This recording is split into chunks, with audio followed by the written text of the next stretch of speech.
All right, so I thought it might be fun to do a little bit of a behind the scenes of what it looks like to manage the photography businesses that I manage. And I do it all from predominantly pen and paper, which is definitely not the trend in 2026. And it's something that I really come back to, especially when overwhelm sets in and we're in a busy season. And interestingly enough, I received an email the other week from, I don't know if they're a consultant or not, but somebody within the online community talking about outsourcing and how there are just some things, there are some industries and businesses that we can't outsource. And I truly believe photography is one of them. Maybe not from an outsourcing standpoint, but more or less from a systematization, automation, AI standpoint. And then I have not fully gotten into this yet, but I'm seeing a lot of conversations popping up of should clients be informed if their photographs are being edited by AI? So there's a lot of things happening right now in the industry, and one of the things that I'm quite rebelling on is anything that is requiring more time to update a task than to actually do said task.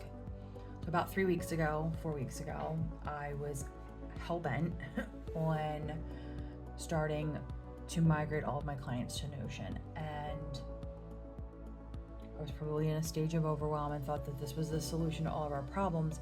When I really dialed down and thought about it, it was really just another way for us to all have to babysit something, like just another Tamagotchi to keep it alive. And to me, that keeps us out of our creative flow the more disconnected we get from the actual things that we love. And that's not just photography exclusive, it's definitely something where, like, I love blogging. It's a hill I'm kind of willing to die on. It's how I started my business back in 2003, 2004, when websites were $10, $20, $30,000 to have developed, and you wouldn't do a refresh mid-season. You would wait until a year, 2 years, or longer because of the cost. So we would lean into blogging, and that's really when I was introduced to it. And now I still love it, and I still see value in it. And I get that, right now the whole world feels like it's reels and chasing that algorithm or showing up on TikTok and whatnot. But I digress. But the thing I always come back to is like pen and paper. What are the basics? What are the things that we really need to operate our business without adding too much extra noise and to get us frustrated and keeping us from doing what we love? So, all of that to say, I'm a pen and paper girl. I'm an analog girl living in a very digital world. And this is how I manage the businesses and clients that I do, from an A5 ring planner and with a Sharpie S Gel 0.7 pen and a few post-it notes. So when you come into the planner, nothing exciting. There's not a lot of decoration. There's not a lot of extra fluff. This is very much like pull it off the shelf and get to work every day. So I go through and have the calendar in front of me. I do like to highlight out any kind of dates that we might be closed for, which is all holidays. And then I have a looking ahead. Right now this sits with all of my own personal events that are taking place for this year. I will go ahead and be updating this soon for client fall events, so that way I can put these on my calendar to know when we're going to be needing a little bit of extra more support coverage due to mini shoots and fall sessions. And I've got a client who travels and does 3 to 4 weeks at her one studio and then travels back to the other studio to wrap up the year. So things like that will get put into this looking ahead, so we can make sure that we have enough time blocked off in the calendar to get this all done. And then we move into just some of the random inserts that I've created for different needs. There are times when I have a full Kanban board of post-it notes sitting next to me, and we're working through those. This year I can say has been a little bit more quiet. and we haven't been using the Kanban board as much, but again, it'll pick back up and that we will be using that. And this is what I do. Each client has a color-coded post-it note that corresponds with their business. It might be something linked to their branding. If I can do that, I will do that, just so it helps me with brand recognition. And then when I look on my Kanban board / wall, I can pull down the post-it notes that I need. This is really helpful when I am traveling. So there's quite a few times throughout the year that we travel and I take the business on the road with me. And this is just one of the ways that I can do it in a analog way. And then I will drop the post-it notes in to the different spots. Sometimes they're overlapped. It's not perfect, but it's a system that does absolutely work for me and how my brain functions and thinks about getting client work done, moving through tasks, and really just staying on top of things. And sometimes I'll use pen and paper and highlight. And then we have, let's see, what else? We have a weekly overview. So sometimes I'll use this, sometimes I won't. This was set more for kind of like the business as an overall, and the tasks and to-dos was really large, simply because I was using this basically for every client in one master weekly overview, and quite frankly, it just didn't work. And then we have a big calendar. So this plays off of the looking ahead insert, where I will go through and I will block out my travel. And then again, I will come in and highlight any type of client travel, events, things where I'm needed, or just so I have it in front of me if I am looking at this at a glance. So I open this up every single week, and everything that I do always starts here, whether it's sending my weekly updates to my clients or closing out the week. Everything always comes back to the notebook or to the planner. And then we're gonna get into some sections that I cannot show you on camera. So I'm going to pop back here and kind of give you a little bit more of an overview of what each of my clients' weekly inserts looks like. So what I do is Monday mornings, I come into the office, I sit down and I go through what got accomplished the last week and what do we need to get accomplished this week. And this is based on reoccurring tasks, what is on the calendar, do we have client deadlines coming up. For example, a lot of my clients right now are in a very, very heavy wedding photography and portrait season.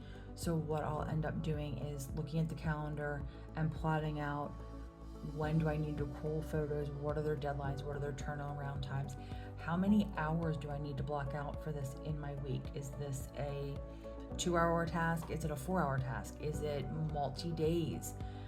For example, this week, Wednesday is a very, very heavy call day for me.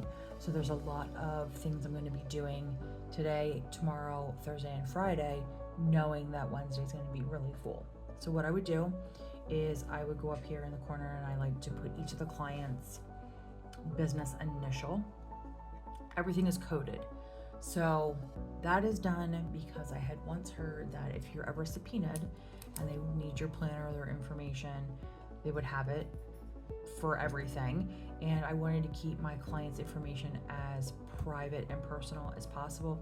And, you know, if I were to ever leave this behind, God forbid, it would be coded and I would be the only one that would be able to figure it out. Put the week and then those top priorities for the week. And then for certain clients, I do track different metrics.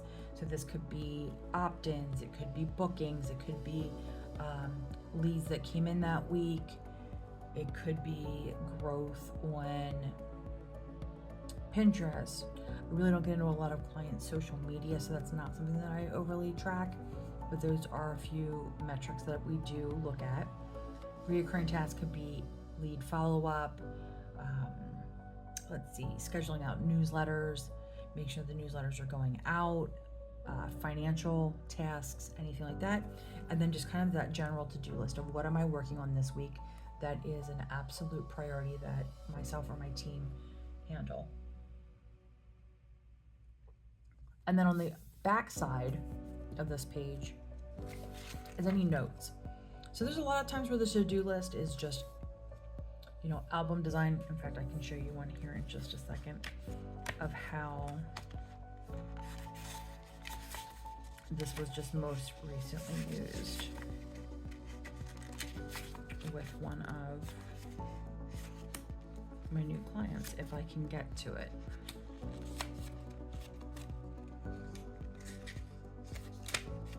Okay, so I brought on a new client a few weeks ago, and summer's not really the best time sometimes to do this. In fact, there's really not really a great time with how photography bookings go. So we're onboarding, and we're really just still working out a lot of the kinks of where am I stepping in to help. And we've got a big call this week that will, I think, clean up a lot of the back and forth and waiting, which I'm super excited about. But this is where we're at currently. So I sent out my weekly update. This was from the end of June into July. And then this is where we're at. On the backside, this is some more information that I received regarding our most recent phone call.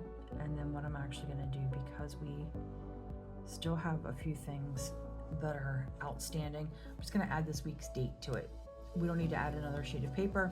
Priorities, it's going to be sample designs. And again, this is pretty much just like a self-fulfilling priority. Currently, there are no reoccurring tasks with this client, and then we have that scheduled. So that's what it looks like. So every client's different, all their needs are different, and we just, we just work through it client by client. And again, basic. And you're probably asking like, well, why aren't you doing this in spreadsheets? Because truthfully, it's out of sight, out of mind. And if it's one more thing that has to ding, notify me, or ping, or bounce on my screen, it drives me absolutely batty. And I'm far more efficient doing it this way when I've tried to do it all of the other ways, and then information just gets lost, if I'm going to be really, really honest. So this is something else that I do for my clients. I do a lot of image culling. And yes, we do work from a spreadsheet, and this is just another great checks and balances. Again, traveling, I can have access to this anywhere. I don't have to worry about trying to be in their account, pulling up, say, Adobe to grab the images, plus try and figure out where the spreadsheet is, have multiple screens with a laptop. It just does not work. So what I'll do is I'll look at the client schedule, and I'll go ahead and add any of the upcoming shoots right to the culling spreadsheet, and then I will go through and cross them off as we go. And this is one that needs to be highlighted because I'm now in a slight panic that I need to double check that, but I'm 98% sure that I pulled that before I went on vacation the other week. But we're just gonna go ahead and just double check the old inbox while I'm here. And yes, so that got done on the 1st. And I'm just gonna go ahead and highlight that for my own satisfaction. And like, doesn't that feel good? Just using a highlighter and crossing something off the list. But again, this is a system that it's taken me a while. It's taken me a long time to figure out what works. And I've tried them all. I've tried Asana, Trello, ClickUp, and most recently Notion. And I really felt like it was taking us all more time. And this would have required clients having to log in. And the less friction, the better. And especially when you're in a creative field, there are so many, let's just talk about like the automation side of things, right? There are so many platforms. There are so many different website hosting companies. There are different online gallery companies, different photo labs, album labs, just like there's different camera bodies, there's different presets and SOPs that my clients follow. And trying to systematize that just doesn't make sense. Doesn't make sense for their brains, doesn't make sense for my brains. And now what's interesting here is that I've got 6 clients that I'm managing. So I'm having to manage all of their independent styles. Trying to find a system that would work for all of those clients plus all of the sub vendors and make this into one cohesive thing just is never gonna work. So if you are feeling like the whole, I can't automate, I can't systematize, you're not wrong for feeling that way. And I think it's becoming more and more apparent that while we can lean into these really cool AI platforms, and I do as well, they're not going to solve all of our problems, and sometimes the easiest solution is pen and paper. So I don't know if this helps, but I thought I would share kind of a little bit of the behind the scenes of how I keep everything straight. And even now that I am starting my business back up again, I'm moving back into doing pet portraiture, which is going to be a really exciting and fun time. I'm very excited about it. I will be setting up a custom planner outside of my client binder specifically for me and my business, my clients, and I will share that to you as I build it out. But there's going to be a lot of things in here that I'm going to use kind of differently to manage my business, but then I'm also fortunate enough to have someone on my team who I can outsource to and have her help me along the way. But I'm really excited to have this system that I can then bring into my own system and take the bits and pieces that work. So I think I've said so and etc. a lot more than humanly possible in all of these videos. With all of that said, I'm going to let you guys go. And if you have any questions, leave a comment below and I will happily answer them. And if you are a photographer or a creative who need a system that's customized to them, let me know. I'd love to help you come up with something, because this is literally one of the things that I absolutely love to do, is putting together systems and planners and things that function, that make sense and add to your life and not cause you distress or having to look for one more thing or trying to find the platform that works when 9 times out of 10 could be done with a blank notebook. All right, guys, talk to you soon.